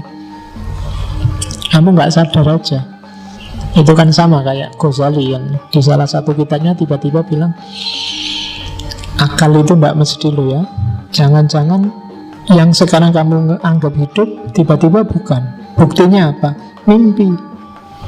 Waktu kamu mimpi itu kan seolah-olah beneran. Pagi-pagi bangun, alah cuma mimpi kemarin itu. Sopo ngerti hidup ini juga begitu. Begitu besok kamu meninggal, terus bangkit lagi.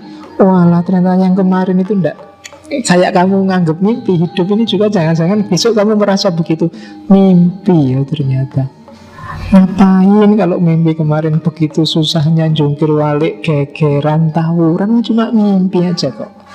Seserius itu kita. Nah itu kan Ghazali nyindirnya begitu. Jadi ya makanya hidup ini kematian, katanya Siti Jenar. Jangan dianggap terlalu serius. Apapun yang terjadi, baik kenikmatan atau kesedihan. Ya, itu harusnya surga dan neraka. Tapi saya tidak tahu. Mungkin Windowsnya agak error jadi neraka dan neraka. Ya, itu aku loh. Mungkin ada hal yang tidak terlihat. Jadi kalau ada yang mendakwahkan, memamerkan surga dan mengancamkan neraka, katanya Siti Jenar, neraka dan surga itu ya sekarang di dunia ini. Ketika kamu senang mendapat banyak nikmat, hidupmu tentram, nyaman, itulah surga. Kalau hidupmu kacau, uang tidak punya, hidup sengsara, kebutuhan gak tercukupi, pacar gak dapet-dapet, itulah neraka. Jadi gak usah ya, gak usah pusing-pusing. Nunggu besok lah kalau masuk surga. Surgamu itu bisa ketemu sekarang, nerakamu juga bisa ketemu sekarang. Kuncinya apa? Batinmu.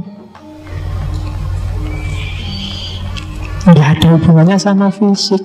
Ada loh yang nggak punya apa-apa, apalagi mikir pacar buat makan aja dia, tapi batinnya tenang.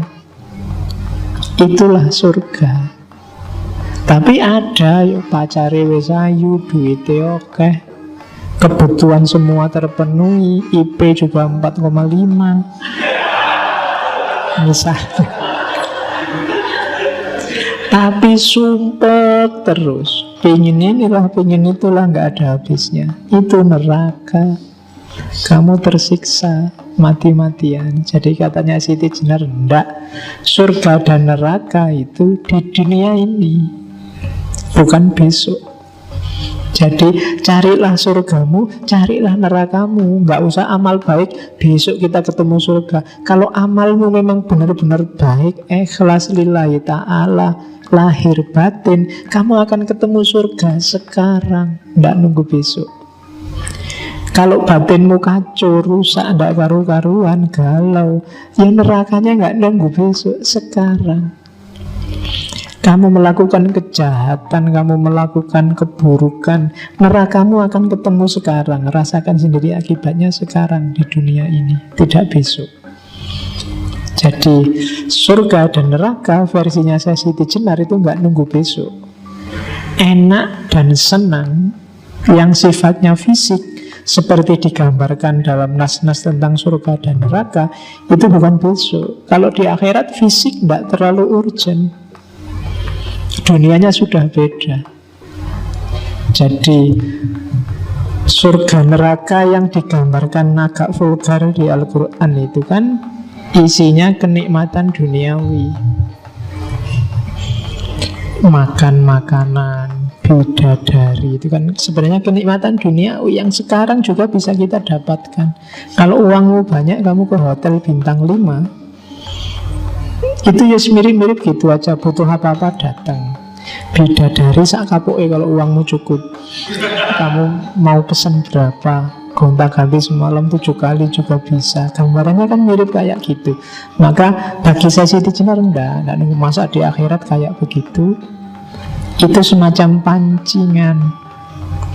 Setiap muslim tetap rumusnya inna lillahi wa inna ilaihi, dari Allah menuju Allah.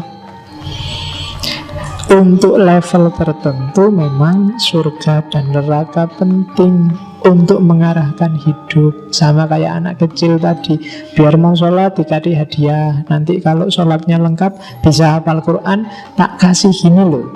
Itu kan untuk menarik mereka ke situ. Setelah di situ ya sudah, dia merasakan hakikatnya, kesejatiannya. Surga dan neraka nggak penting lagi. Kalau surga neraka dengan gambaran persis fisikal itu, sekarang kita juga bisa merasakan, nggak usah nunggu besok. Nah, itu tentang surga dan neraka. Oke, ini pandangannya selanjutnya. Syukur kalau saya sampai tiba di alam kehidupan yang sejati. Jadi ini kan ketika Siti Jenar diancam, sudahlah kalau kamu terus-terusan ajaran kayak gini kamu sebarkan, ya resikonya kamu akan dihukum. Eksekusinya ya mesti mati karena kamu dianggap murtad, ajaranmu keluar dari mainstream. Jawabannya Siti Jenar, ya syukur kalau saya sampai tiba di alam kehidupan sejati. Sejak kemarin saya nunggu-nunggu kapan waktuku untuk nyampe ke hidup yang sejati, bukan alam kematian ini. Lah kok diancam dihukum mati, ya alhamdulillah. Sama kayak Halak kemarin kan, alhamdulillah dihukum mati. Dalam alam kematian ini saya kaya akan dosa. Siang malam saya berdekatan dengan api neraka. Sakit dan sehat saya temukan di dunia ini. Lain halnya apabila saya sudah lepas dari alam kematian ini. Saya akan hidup sempurna, langgeng, tiada ini itu lagi. Jadi diancam hukuman mati ya berani, tidak takut sama sekali. Apa sih hukuman mati itu? Justru itu yang sejak kemarin tak tunggu-tunggu. Mosok wali bunuh diri ora pantes. Tapi nek dihukum mati, ayo, tidak takut sama sekali. Ya, seminggu lalu saya bilang kan bahwa aulia Allah, inna aulia Allah itu la khaufun alaihim wa lahum yahzanun. Nggak sedih, nggak takut. Wong cuma hukuman mati, apa susahnya? Tidak akan nyewa pengacara, biar aja.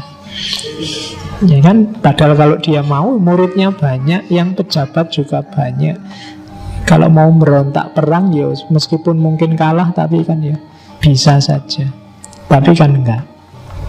Komunitasnya tadi kan mulai ujung Jawa bagian barat sampai Banyuwangi, Jawa bagian paling ujung timur, sudah ada komunitasnya.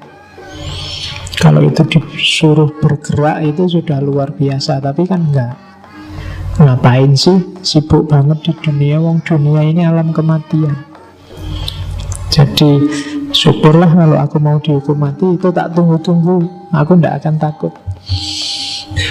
Cuma kemudian ada versi yang bilang Siti Jenar tidak dieksekusi, tapi dia melepaskan sendiri nyawanya.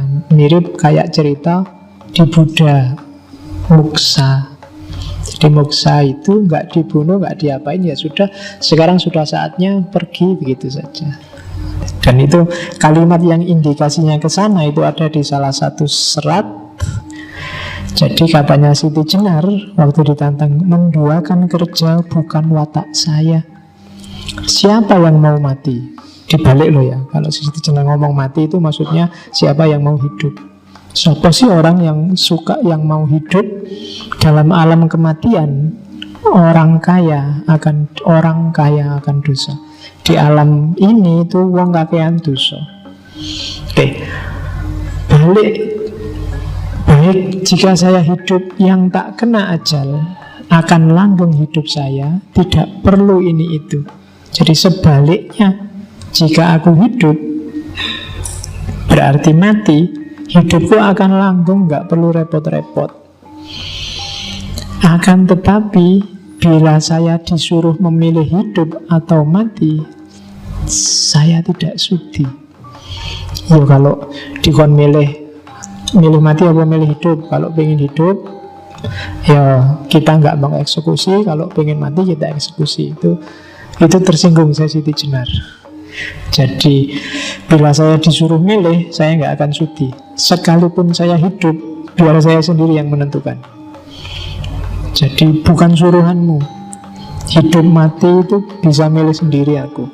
Tidak usah wali songo memulangkan saya ke alam kehidupan. Macam bukan wali utama saya ini. Ya, nggak usah capek-capek eksekusi lah, nggak usah cari alat apa, nggak usah.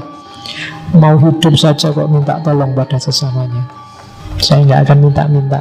Nah, marilah kamu saksikan, saya akan pulang sendiri ke alam kehidupan sejati. Nah, terus ya begitu saja, terus nyawanya keluar, ceritanya selesai. Jadi itu salah satu versi. Ada satu versi lain yang menceritakan bahwa ya benar beliau nanti dieksekusi, cuma kemudian darahnya membentuk kalimat Allah. Kemudian ada cerita lagi, mayatnya kemudian dibawa ke Demak, di tengah jalan disemayamkan di satu masjid, terus ditutupi. Malam-malam para wali melihat dibuka, terus bercahaya, baunya wangi. Ini terus mereka takut. Ini kalau masyarakat tahu, semakin diidolakan saya Siti Jenar. Akhirnya mayat yang bercahaya dan berbau wangi itu disuruh disingkirkan. Kemudian diganti dengan anjing. Jadi terus pagi-pagi banyak orang datang, terus dibilang, coba dilihat, itulah perilaku orang yang sesat dan murtad. Begitu dibuka, oh ternyata isinya anjing. Ada juga, jadi versinya banyak. Saya bilang tadi banyak cerita-cerita, banyak mitos-mitos. Ada sebabnya kenapa mitos-mitos itu dibikin. Tapi kalau saya, kacaunya para wali songo, sesuai makom spiritualnya, nggak mungkinlah melakukan tindakan keji semacam itu. Jadi itu cerita-cerita yang dibikin belakangan. Saya ambil satu pengetahuan, wong ini ngaji filsafat ya. Jadi tentang pengetahuan, Siti Jenar mirip kayak Ghazali. Dia tidak percaya panca indera sama akal. Jadi panca indera sama akal itu bisa menipu. Apalagi panca indera, yang kelihatan bagus bisa jelek, yang kelihatan jelek bisa bagus. Oke, panca indera itu misalnya minum.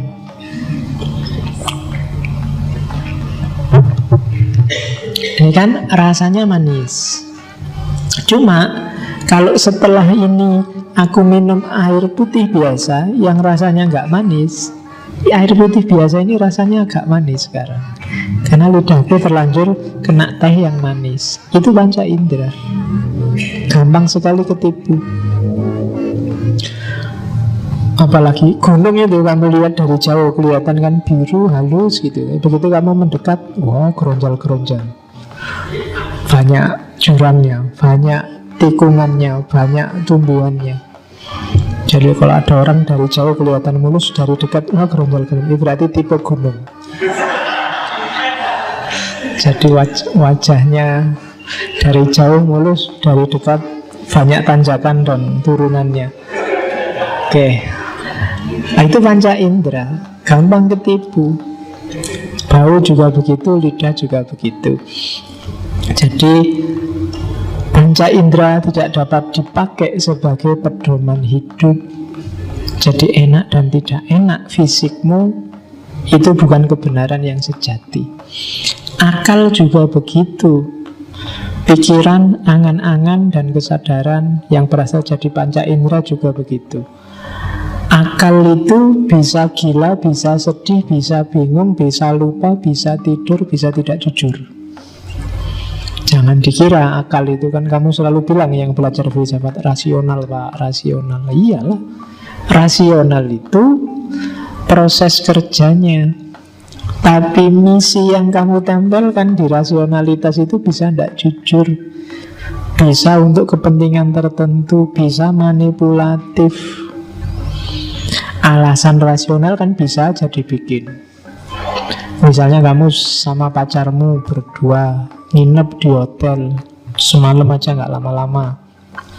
Nah, terus ada orang kritik, terus kamu jawabnya rasional. Loh, kenapa sampean kok usil? Ini kan pacar-pacarku. Tak masuk ke hotel berdua, suka sama suka, enak sama enak. Sampean kok cerewet? Tidak ada hubungannya sama hidup sampean toh. Kalau seandainya ada resikonya, apa resiko jelek apa, kan kita siap nanggung-nanggung sendiri. Sampean tidak usah usil deh. Loh, itu kan rasional. Yang aku pakai narkoba ya tak pakai sendiri, beli pakai uangku sendiri, mabukku sendiri, ngapain yang lain kok usil? Akal kan itu. Gitu loh. Jadi jangan terlalu percaya sama akal. Akal bisa manipulatif.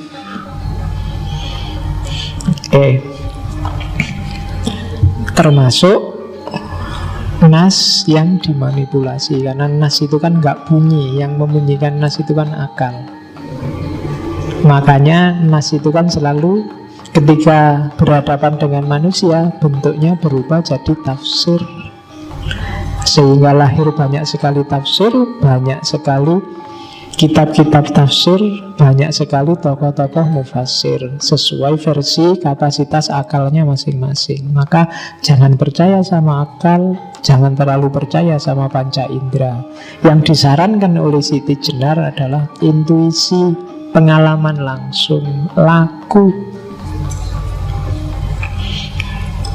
Jalani, rasakan sendiri. Kalau bahasanya Nabi Muhammad, ya tanyakan hatimu deh, benar dan salah. Kalau ditanyakan akal, ya yang sesuai kecenderunganmu pasti kamu anggap benar. Tapi coba deh, hatimu ditanyain, pengalaman nyatamu, faktualmu ditanyakan, intuisimu disuruh tajam. Ya biasa, ini epistemologi yang ada di hampir semua sufi. Jadi epistemologi intuisi. Kapan-kapan kita dalami itu. Terus yang keras dikritik oleh Syekh Siti Jenar adalah kelompok santri dan ulama. Makanya mereka nanti disebut kelompok abangan. Jadi menurut Siti Jenar, ulama dan santri itu hanya levelnya sembah rogo, hanya level fisik yang diopeni. Halal haram, mubah makruh, ngopeni fisik. Padahal tugas manusia yang lebih utama itu adalah kemuliaannya. Padahal Nabi diutus liutamima makarimal akhlak, moralitasnya, batinnya. Sementara para ulama, para santri, katanya Siti Jenar, sibuk dengan dogma, sibuk dengan rayuan surga dan ancaman neraka. Padahal surga dan neraka itu kan hidup kita sehari-hari. Itu yang bikin umat jadi terkungkung dan tergantung pada ulamanya. Karena yang paling ngerti tentang syariat ya ulamanya. Jadi jebakannya di situ. Akhirnya apa? Santrinya tidak bisa menomorsatukan Allah. Yang jadi nomor satu ulamanya, kiainya. Yang diminta fatwa halal haram, ulamanya, kiainya. Bahkan kamu tanya ke kiaimu, Pak Yai, saya kira-kira masuk surga apa enggak? Ya kiai ini yang ditakoni.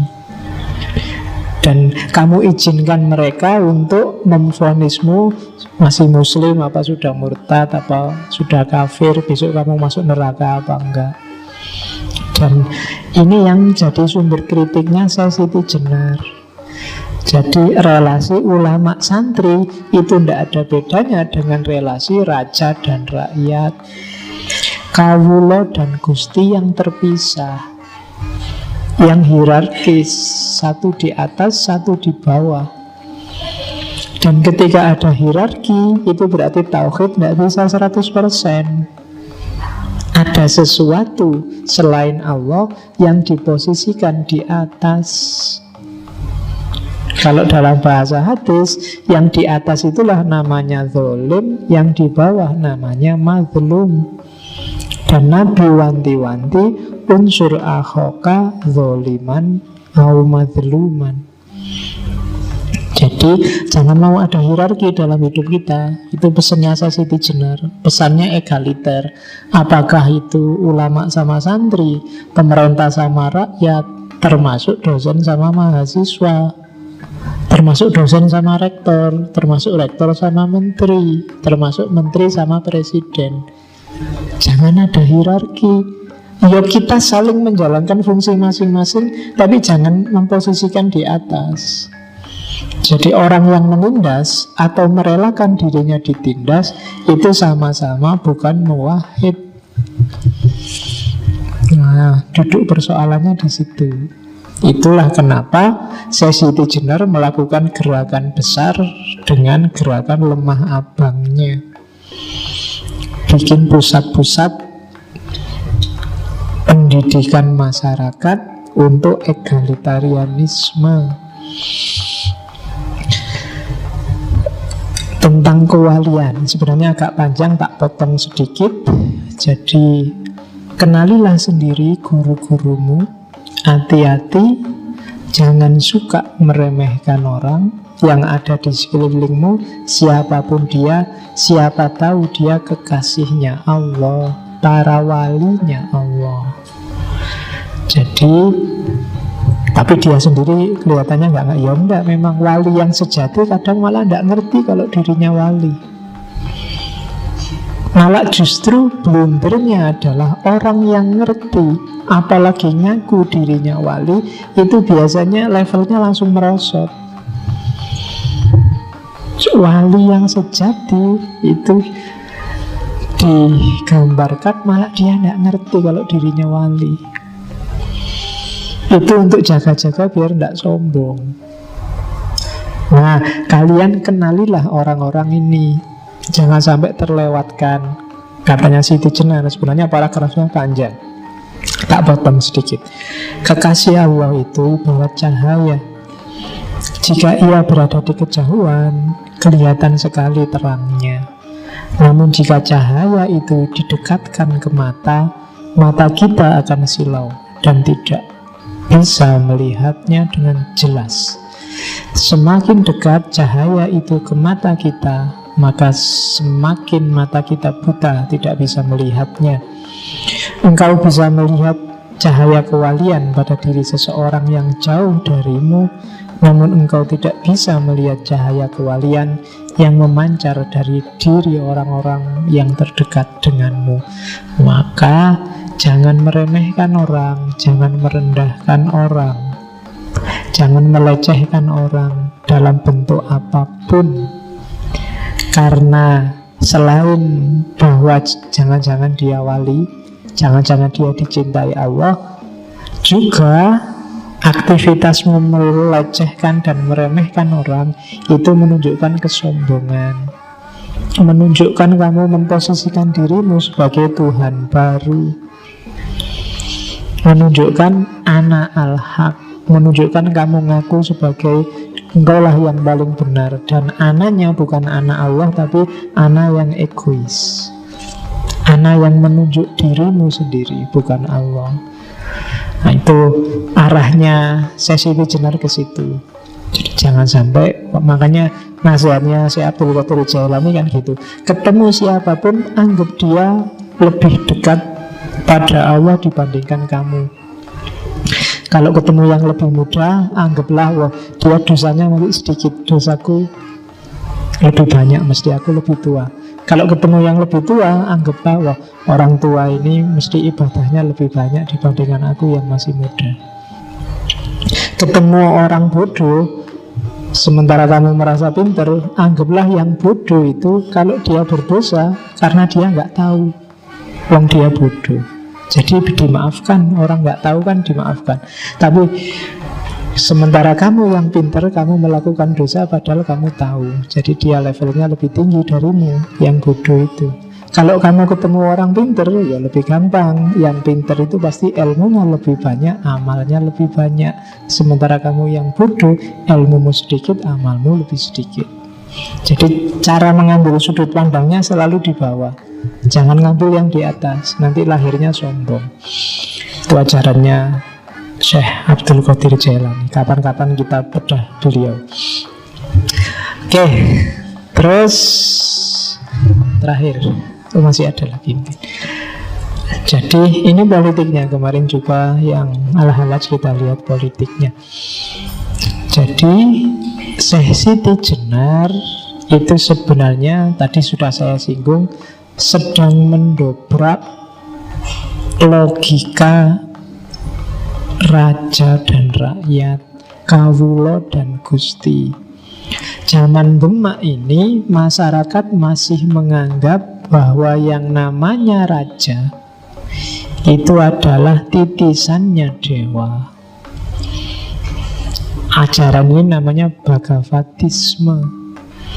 Kalian mungkin ada cerita-cerita Ramayana, Mahabharata dengan Krishnanya. Itu kan pengaruh Hindu, bahwa raja itu titisannya dewa. Karena dia titisannya dewa, maka dia posisinya mirip Tuhan. Yang lain berarti abdinya, hambanya, kawulonya. Nah, Syekh Siti Jenar muncul dengan gerakan sosialnya untuk memberantas pandangan ini. Jadi tidak, raja juga manusia biasa kok. Tidak harus orang jadi kawulo di hadapan raja. Kita hanya kawulo di hadapan Allah. Allah lah penguasa tunggal, bukan raja. Jadi egalitarianisme semacam ini yang disebarkan oleh Syekh Siti Jenar. Ya mesti aja ini menggelisahkan luar biasa bagi raja saat itu. Maka dipakailah MUI-nya saat itu, Dewan Wali Songo, untuk menyidangkan Siti Jenar. Dan jangan salah, Wali Songo itu ya 9 wali, tapi itu semacam MUI memang hari ini. Tapi ya tidak ngumpul bareng Sunan Ampel sama Sunan Muria. Nanti di fase tertentu Sunan Ampel sudah nggak ada, nanti diisi Sunan siapa lagi. Dan jadi semacam Dewan para wali. Jaraknya agak jauh, sekitar 200-an tahun antara wali awal sama wali akhir di cerita wali-wali itu. Dan beberapa kadang tidak nyambung cerita-ceritanya, karena memang mitos-mitosnya banyak seputar Wali Songo. Tapi mereka pasti ada. Jadi tidak berarti terus kalau banyak mitosnya terus tidak ada, enggak. Mereka pasti ada. Buktinya apa? Jawa yang hampir 100% Islam. Itu kan Islam itu masuk ke Indonesia sekitar abad ke-7, tapi sampai sekitar abad ke-12 jumlah umat Islam tidak ada 10%-nya. Nanti sekitar abad 12 itu baru datang para wali ini. Tidak ada satu abad setelah itu hampir semua orang Jawa jadi Muslim. Itu bukti suksesnya dakwahnya Wali Songo. Ya meskipun intrik-intrik politik kecil pasti terjadi. Jadi Syekh Siti Jenar ini masuk di kritik pada kerajaan. Jadi maka ya tidak heran terus dia benci oleh raja, dipanggil menghadap pun dia tidak mau. Karena bagi dia yang bisa manggil aku ya hanya Allah. Wong aku sendiri nih ya Allah yang malah dipanggil, gimana? Nah itu yang ada di Syekh Siti Jenar. Maka dia terus dianggap makar. Akhirnya dia tidak dipanggil, tapi didatangkan ke sana para wali. Sampai kemudian Sunan Bonang yang datang langsung menjemput. Dan nama Syekh Siti Jenar mulai populer ketika Sunan Bonang memperkenalkan beliau ini loh, Syekh Siti Jenar. Nama Siti Jenar diperkenalkan di depan para wali. Meskipun di sidang pertama itu sebenarnya nggak langsung dieksekusi, dikasih masukan, cobalah nggak usah gitu lagi, kasihan masyarakat yang masih awam dan seterusnya. Itu masih ada jangka waktu setahun sebelum dieksekusi. Di jangka waktu setahun ini Sunan Kalijogo yang disuruh ngawasi. Nanti mungkin ada yang pernah lihat filmnya Syekh Siti Jenar Sunan Kalijogo. Meskipun dramatisasinya banyak, tapi ilmunya sebenarnya agak mirip Sunan Kalijogo sama Siti Jenar ini. Meskipun kemasannya agak berbeda. Sunan Kalijogo lebih halus, pakai media budaya. Sementara Syekh Siti Jenar agak frontal. Itu yang bikin banyak awam salah paham. Tapi kandungan ajarannya kalau diteliti sebenarnya nggak jauh. Dan setahun itu terjadi banyak diskusi, banyak adu pendapat antara Siti Jenar sama Sunan Kalijogo. Oke, terus ini terakhir. Kenapa kemudian banyak sekali mitos-mitos yang jelek-jelek justru muncul ke permukaan? Ada analisis lain bahwa cerita Sunan Kalijogo ini yang jaraknya 200-300 tahun setelah cerita itu kok jadi banyak mitos. Itu ada analisis bahwa cerita ini, cerita Syekh Siti Jenar yang dieksekusi itu dipakai oleh Sultan Agung untuk membangkitkan moral pasukannya. Jadi kan Syekh Siti Jenar itu terahnya, jadi murid-murid besarnya yang tadi Ki Ageng Pengging sampai Joko Tingkir dan keturunannya itu kan nanti dilanjutkan di Mataram Islam yang sekarang jadi Jogja dan Solo itu. Nah, jayanya kan zaman Sultan Agung. Nah, zaman Sultan Agung untuk menyebarkan kekuasaan itu kan menyerang daerah-daerah Surabaya, Pasuruan itu kan diserang untuk ditaklukkan. Sebagian besar daerah-daerah ini adalah miliknya para wali. Giri, Tuban, dan lain-lain itu kan daerah-daerahnya para wali.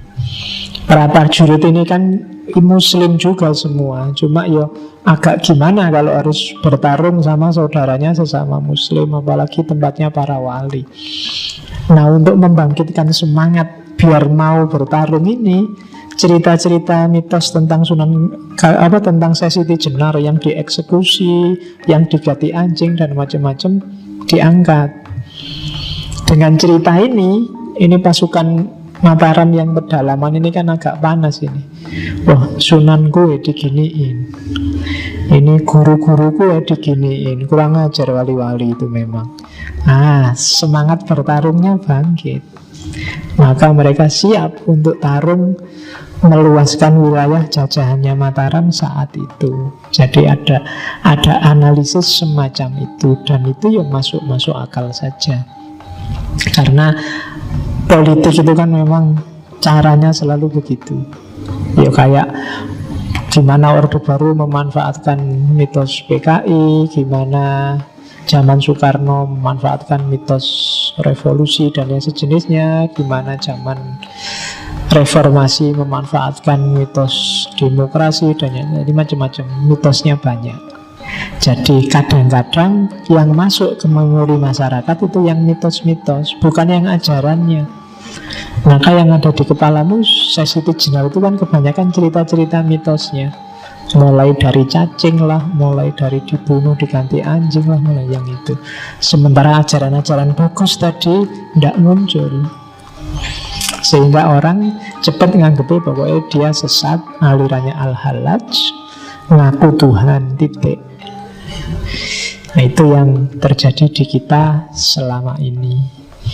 Jadi yang jelas ceritanya agak mirip dengan Al-Hallaj. Beliau dieksekusi, entah kemudian memilih kematiannya sendiri kayak di bukunya Pak Munir itu, atau dieksekusi, atau mungkin ada jalan lain. Tapi yang jelas dia harus berkorban demi ilmunya, demi ajarannya.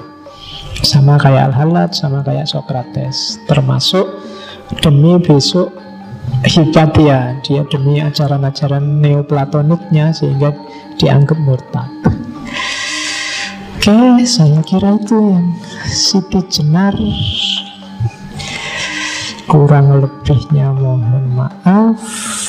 Wallahu a'lam bishawab, wallahul muwaffiq. Wassalamualaikum warahmatullahi wabarakatuh.